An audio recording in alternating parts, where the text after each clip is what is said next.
votre fidélité, fidèles téléspectateurs, amoureux de l'émission 30 minutes pour convaincre.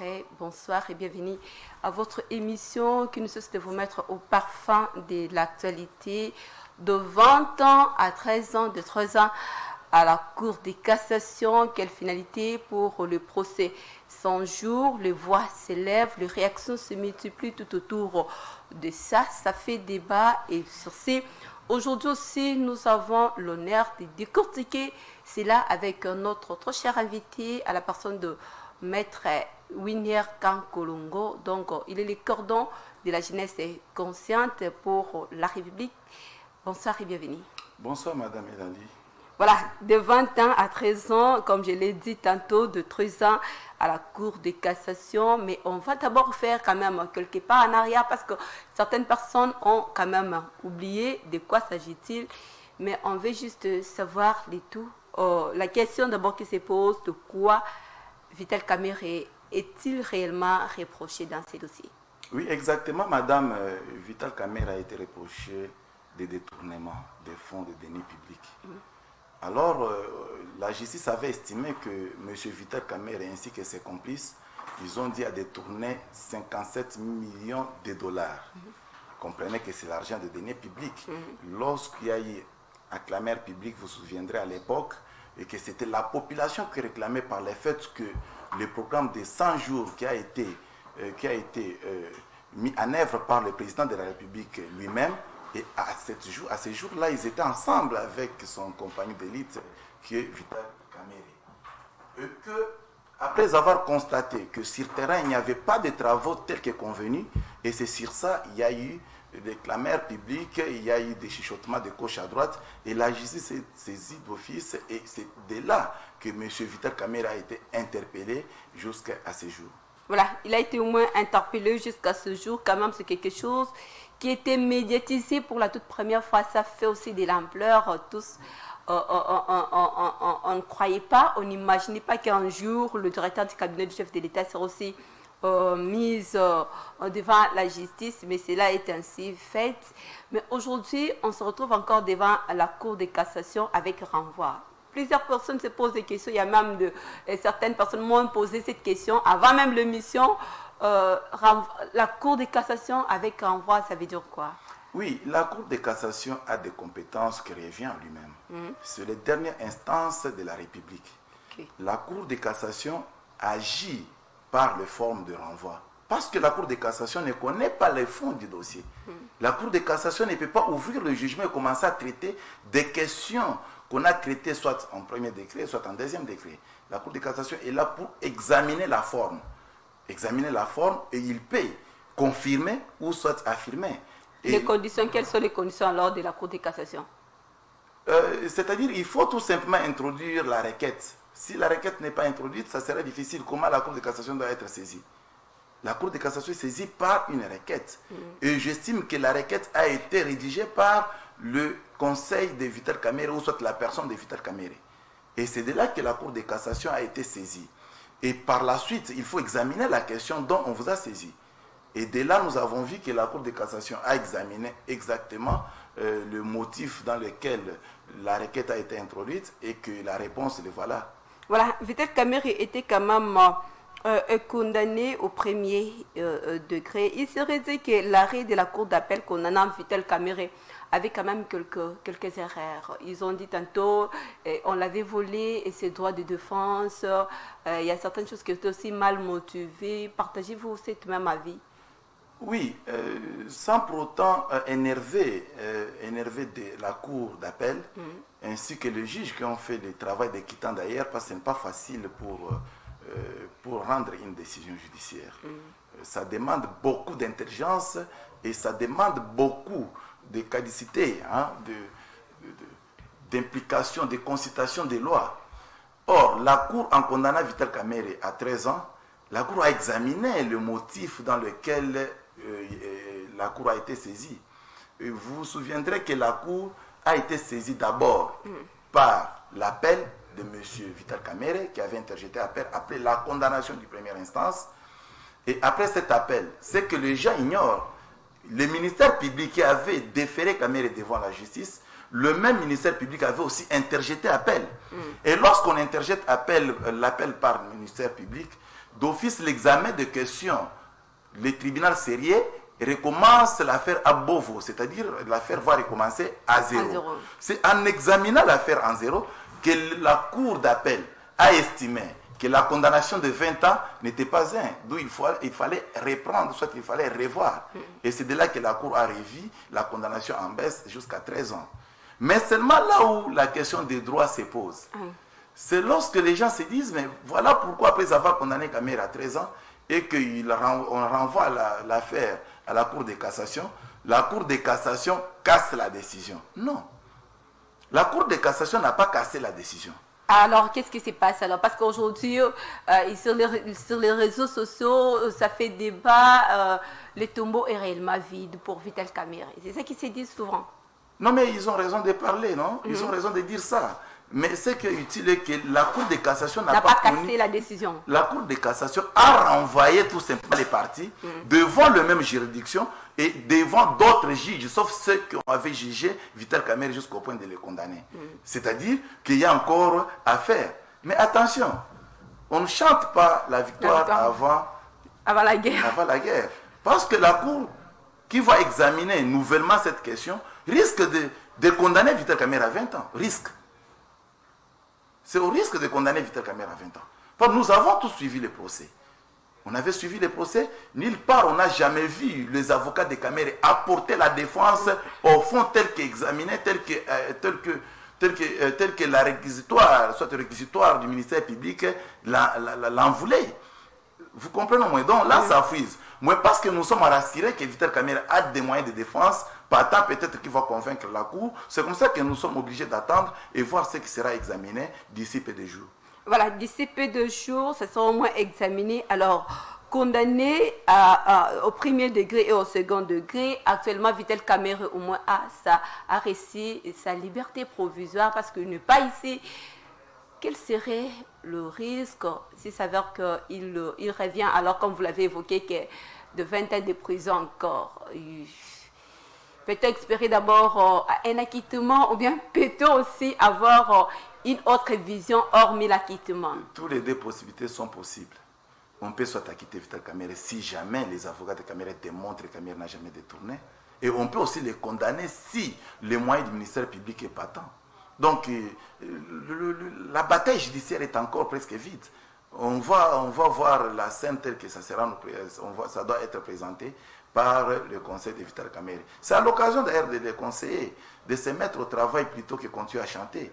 Vous pouvez chanter la victoire, oui, c'est bien bon, mais vous chantez la victoire par rapport à quoi? Quel est le moyen de droit que vous avez amené qui fait de sorte que vous soyez, ou soit qu'on puisse vous quitter, tel que nous les sentons dans des réseaux sociaux.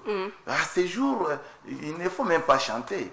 Il faut se concentrer, se mettre au travail, chercher des moyens qui peuvent disculper Vital Kamerhe, les moyens qui peuvent rendre effectivement Vital Kamerhe innocent. À ce stade, madame, le droit est compliqué. Le droit est compliqué parce qu'on ne sait pas les moyens d'ailleurs qui a été présenté au premier décret, les moyens là pour les contourner, ça semble être difficile parce qu'on avait tous suivi les procès. Voilà, les moyens seront un peu difficiles parce que nous tous, on a suivi quand même les procès. Qu'est-ce qui arriverait alors de la cour d'appel qu'on en a Vital Kamerhe à nouveau? C'est juste une question, mais la personne n'a pas signé son nom. Ah oui, mais si on condamne Vital Kamerhe de nouveau, il doit appuyer la peine. Il doit répondre. Madame, nous ne sommes pas dans le temps jadis, lorsqu'on voyait nos frères qui dirigeaient à l'époque, faisaient toutes les bêtises possibles, détourner l'argent de l'État à tout moment et qu'il n'y avait pas de poursuites judiciaires. Et ça, ce sont des leçons qu'on est en train de donner aux politiques que nous sommes pour nous interpeller afin que lorsque vous gérez des choses de l'État ou des restes publics, il faut les faire avec conscience et bonne foi. Il faut travailler pour le compte de la population plutôt que travailler pour votre compte tout en détournant les deniers publics, ce qui n'est pas bon. Là, je ne dis pas que Vital Kamerhe a détourné et je ne dis pas non plus qu'il n'a pas détourné, mais nous sommes en train de décrier pour voir que la manière dont on est en train d'aborder la question sur la toile, ça nous laisse un peu perplexes de voir que les gens n'aiment pas beaucoup travailler là-dessus pour apporter effectivement l'acquittement apaisé, l'acquittement possible et l'acquittement des droits, pas l'acquittement des paroles. Voilà, il y a une question quand même, les questions arrivent aujourd'hui, vous êtes au moins en face de téléspectateurs qui vous suivent un peu. Il y a quelqu'un qui m'a écrit depuis Lemba, c'est Enoch. Je vais savoir, lorsqu'on va reprendre encore les procès, est-ce que Jamal sera aussi là ou bien ce sera juste Vital Kamerhe face au juge? Non, donc c'est-à-dire, le procès Vital Kamerhe ne concerne pas Vital Kamerhe. Je l'ai dit au début, que c'est le procès qui concerne Vital Kamerhe ainsi que ses complices. Les Jamal, les Mohindo et consorts, tous ces gens-là. Ils sont dedans. Ils sont dedans, c'est-à-dire, lorsque l'appel est interjeté, là, il faut voir est-ce que Jamal avait interjeté l'appel. C'est ça la question meilleure d'ailleurs à poser. Si Jamal avait interjeté l'appel, on va encore examiner la question de Jamal. S'il n'avait pas à interjeter l'appel, on suppose qu'il a encaissé à cette condamnation et il doit appuyer sa peine. Donc, si vous avez interjeté l'appel, l'examen de votre appel sera certain et sans faute. Voilà, Enoch encore, qui pose encore une autre question. Pensez-vous, vu tout ce qui s'est passé au procès Vital Kamerhe, que la justice sera fiable cette fois-ci? Non, en tout cas, il faut avoir la confiance en notre justice. Je suis avocat, je sais de quoi je parle. La justice, c'est que vrai. La justice a la manière de travailler. Mais il s'avère que la population ne sait pas comment la fonctionnalité de cette justice. Très souvent, la population examine des questions d'une manière sociologique et que les droits, c'est autre chose. Il faut être professionnel des droits pour comprendre les fonds des questions que la justice est en train d'examiner. La justice n'est pas là pour condamner bizarrement ou soit pour acquitter par sentiment. La justice va faire son travail et soyez apaisés. Je pense que personne actuellement n'interfère sur la justice. La justice est libre. Frédéric, depuis Mongafula, je veux savoir au moins si la composition de juges sera juste une question de Vital Kamerhe de choisir ou bien c'est juste l'État. Ce sont les juges qui seront là pour décider au moins ce qui concerne la composition de juges. Non, il faut d'abord lui dire que l'État ne choisit pas les juges pour un individu. Le tribunal a une organisation. Il y a un chef de tribunal, dans son secret, il choisit la composition. Il peut soit lui-même siéger, il peut choisir parmi les juges. Nous avons plusieurs juges, maman. Dans chaque juridiction, il y a plusieurs juges. Il n'y a pas que le même juge qu'on peut reconduire. D'ailleurs, c'est ce que la Cour de cassation a refusé. La Cour de cassation n'a pas aimé que le même juge puisse recommencer puisse examiner encore à nouveau la question concernant M. Vital Kamerhe.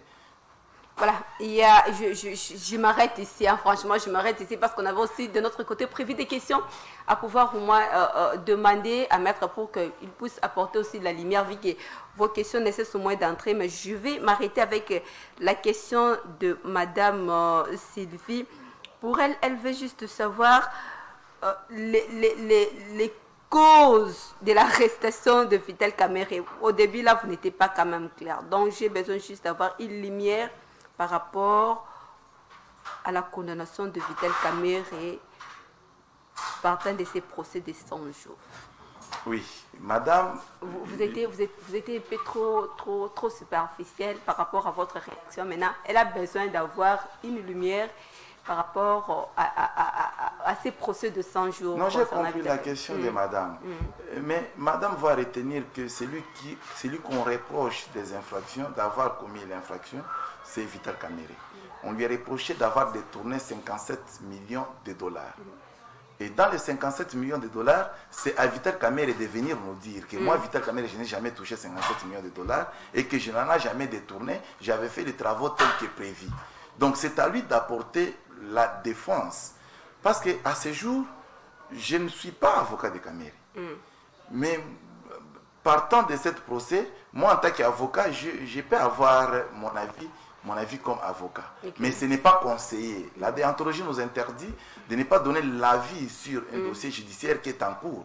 Le dossier est encore en cours. Moi, je ne peux pas y mettre mon avis. Mais seulement ce que vous devrez retenir est que le procès Kamere, surnommé l'autre fois procès 100 jours, c'est suite au programme des 100 jours que le chef de l'État avait annoncé à l'époque lorsqu'il venait d'entrer au pouvoir. Il avait donné les tons sur les 100 jours. Et les 100 jours, vous savez, il devrait y avoir la construction des écoles, des routes, beaucoup de choses que le chef de l'État avait prévues. Mais l'argent qui était sorti pour ce travail-là, c'est cet argent-là qu'on décrit jusqu'à ce jour. Parce qu'on n'a pas vu les travaux se faisaient en République partout. Donc, je ne sais pas comment lui répondre exactement et convaincre son souci, mais du moins la réalité telle que les 57 millions, c'est ce que les enfants réclament. Nous sommes des enfants de la République. Nous réclamons les 57 millions. Qu'il soit Vital Kamerhe, qu'il soit quelqu'un d'autre, si les 57 millions a été exactement détourné, qu'on puisse remettre cet argent-là dans le caisse de l'État. Il y a Grâce qui veut savoir, mais où en sommes-nous avec la suite de ces programmes de 100 jours? Parce que jusqu'à présent, bien que Vital Kamerhe soit condamné, mais on ne sent rien de la suite de ces programmes de 100 jours. Est-ce qu'il peut nous donner le résumé de ce qui se passe avec ces programmes, ou bien c'est juste, entre guillemets, comme Vital se trouve devant la justice? Oui, mais cette question-là, je pense que la réponse, ce sont des histoires que nous sommes en train de dire.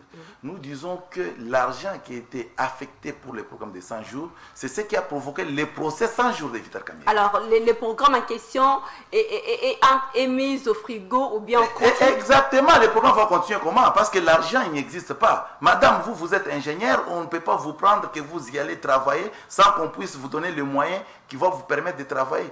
D'office, le programme va s'arrêter. Mais il y a d'autres programmes de chefs de l'État. Je pense qu'ils ne sont pas venus pour parler avec d'autres programmes. Nous avons le programme Tchilé-Gelou, par exemple. Il y en a tant d'autres. Mais seulement, on parle ici des questions concernant 100 jours. Et que les 100 jours, nous disons à présent que les 57 millions qui devraient faire le travail pour les 100 jours a été détourné. Bon, entre-temps, on nous dit que l'argent qui était sorti, c'était 400 millions. Et si il faut compter ces 400 millions, on voit qu'il y a eu des sautes moutons qui étaient dans le programme 100 jours. Il y a eu des écoles qu'on a construites. Moi, je viens de Lubumbashi, j'ai laissé des écoles qui ont été construites dans le cadre des 100 jours. Je viens de faire le tournée, madame, avec la RGF. Nous avons vu comment le 100 jours a fait son travail. Demandez les gens qui sont à Katanga, ils vont vous dire. Demandez à Mbujimaï, tant d'autres à Mwenedit, on va vous dire. Il y a eu des écoles qu'on a construites et des routes qu'on avait construites dans le cadre des 100 jours. Mais seulement, l'argent qui était affecté pour Kinshasa, ainsi que pour l'Équateur, si je ne m'abuse pas, ainsi que Bas Congo, cet argent-là, c'est dans les 57 millions, madame. Donc, il faut attendre que cet argent-là revienne dans la caisse de l'État parce qu'on ne peut pas admettre que l'argent de l'État soit dilapidé. C'est ça ce qui frise, madame. D'où il faut que le procès continue, que la lumière puisse jaillir et que les 57 millions de dollars dont nous sommes en train de décrire du jour au lendemain, que cet argent puisse revenir à la population congolaise parce que c'est leur contribution, madame. Merci beaucoup à vous qui venez juste de nous croiser en cours de route. Nous vous signalons que nous avons reçu au mois Maître Winner Kankolongo. C'est avec lui qu'on est en train d'analyser le procès 100 jours parce qu'à bientôt, Vital Kamerhe est aussi en face de la justice. Voilà, là je reviens à vous, Maître Winner. Si Vital Kamerhe est acquitté par la cour d'appel, ne pensez-vous pas que la détention subie par lui sera au moins une erreur judiciaire aux yeux de la population congolaise? Non, la population va se tranquilliser. La justice a tout prévu. Si aujourd'hui on acquitte Vital Kamerhe a des avocats. Vital Kamerhe va chercher à accuser la République par le simple fait qu'on a suivi sa personnalité, par le simple fait des préjudices qu'il est en train de subir à ce moment. S'il est acquitté, il va accuser la République. Et la République doit devoir dédommager Vital Kamerhe. La République ne peut pas s'arrêter parce qu'on a acquitté Vital Kamerhe ou soit parce que non. Le droit a tout prévu. Il y a le mécanisme pour chaque action. S'il y a un jugement d'acquittement, en tout cas, le Vital Kamerhe va vouloir faire une action. Ce n'est pas à moi aussi de leur donner l'intelligence. Mais ce n'est pas moi de donner quand même la lumière à ceux qui vous suivent ici, parce que certaines personnes qui me disent là, Je ne maîtrise absolument rien, mais j'ai besoin de comprendre pourquoi Vital Kamerhe avait reçu la liberté provisoire. Là aussi, ça pose problème. Oui, oui, mais là, en tout cas, la population... Madame, chacun d'entre nous a fait ce qu'il pouvait faire dans la vie.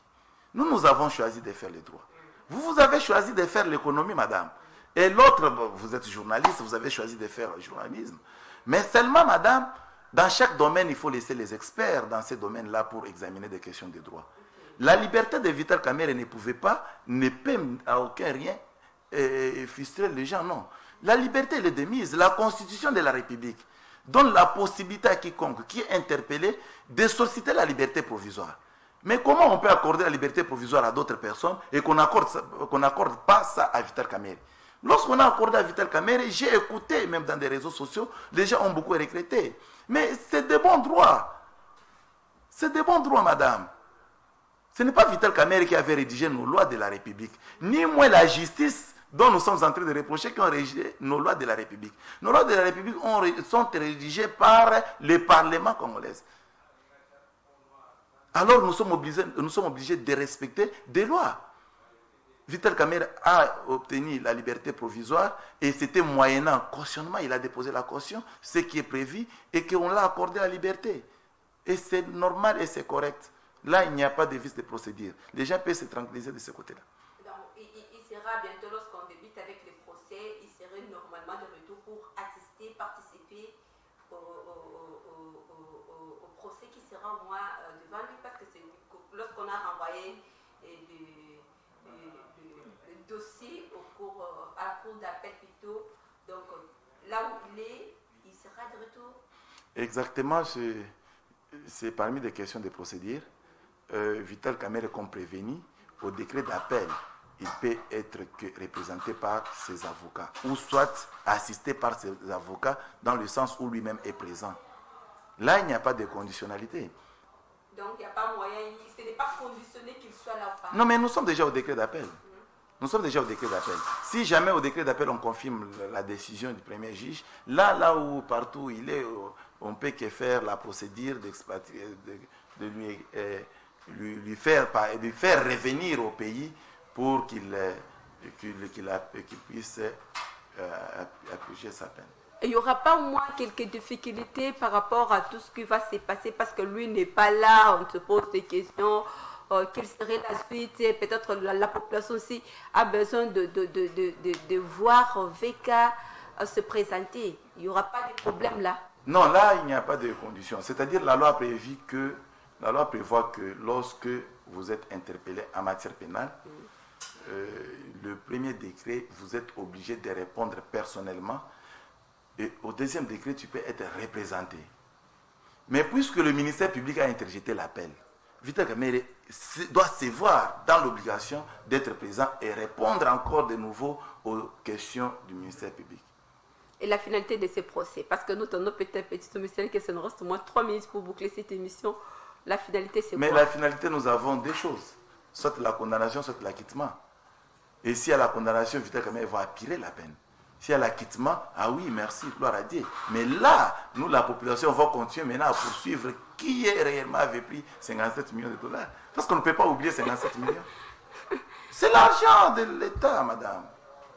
Donc tout ce qui se passe là, tout ce que le militant de l'INC chante, victoire, le tombeau est vide, ça n'a encore rien à voir. Non, ils n'ont pas eu des explications claires. Je pense qu'ils doivent nous suivre, ils vont comprendre que ça ne sert à rien de chanter la victoire. Ça ne sert à rien, il faut attendre que la justice fasse son travail. Il y a à boire et à manger encore. Non. Là, il n'y a pas à boire et à manger. Là, c'est question de répondre aux infractions qu'on vous reproche. On reproche à Vital Kamerhe d'avoir commis des infractions. Qui la répond? Nous sommes arrivés à la fin de cette émission. Maître Winner, nous vous disons merci, mais on ne va pas boucler cette émission comme ça. Je souhaiterais que vous essayez au moins d'expliquer à tous nos téléspectateurs que vous suivez maintenant concernant ce qui se passe avec le procès 100 jours. On a tous crié, les tombeaux vides, mais on a remarqué que les tombeaux ne sont pas encore vides. À vous la parole. Oui, madame, il faut rassurer à la population que le ministère des droits revient aux initiés des droits que nous sommes. On ne peut pas commencer à chanter la victoire si nous ne sommes pas encore arrivés au bout de la procédure. Et je ne suis pas de mauvaise foi de souhaiter à ce que Vital Kamerhe soit icto facto condamné, non. Parce que c'est un acteur politique important. Vous vous souviendrez que même le chef de l'État lui-même l'en avait dit, que Vital Kamerhe c'est un acteur politique important, que la République a besoin de lui. Effectivement, la République a besoin de Vital Kamerhe. Oui, mais ça c'est sur le plan politique. Mais sur le plan judiciaire, parce que sur le plan judiciaire, madame, on ne peut pas commencer à dire des histoires qui risqueraient d'énerver en plus la loi. Non, laissez la loi être tranquille, la loi qui poursuit. C'est la loi qui poursuit Vital Kamerhe, ce n'est pas les individus. Ne regardez pas le juge, ne regardez pas les politiques, non. Vital Kamerhe, c'est un monsieur acquéri. Il est prêt de venir répondre à la justice, il est prêt d'affronter la justice telle que lui-même l'en avait dit. Et nous souhaitons qu'il puisse affronter la justice, et ça sera une bonne chose, et ça va encore laver son image comme leader incontestable aussi de la République. Merci beaucoup, Maître William. Merci beaucoup, Madame Elali. Nous sommes arrivés à la fin de cette émission.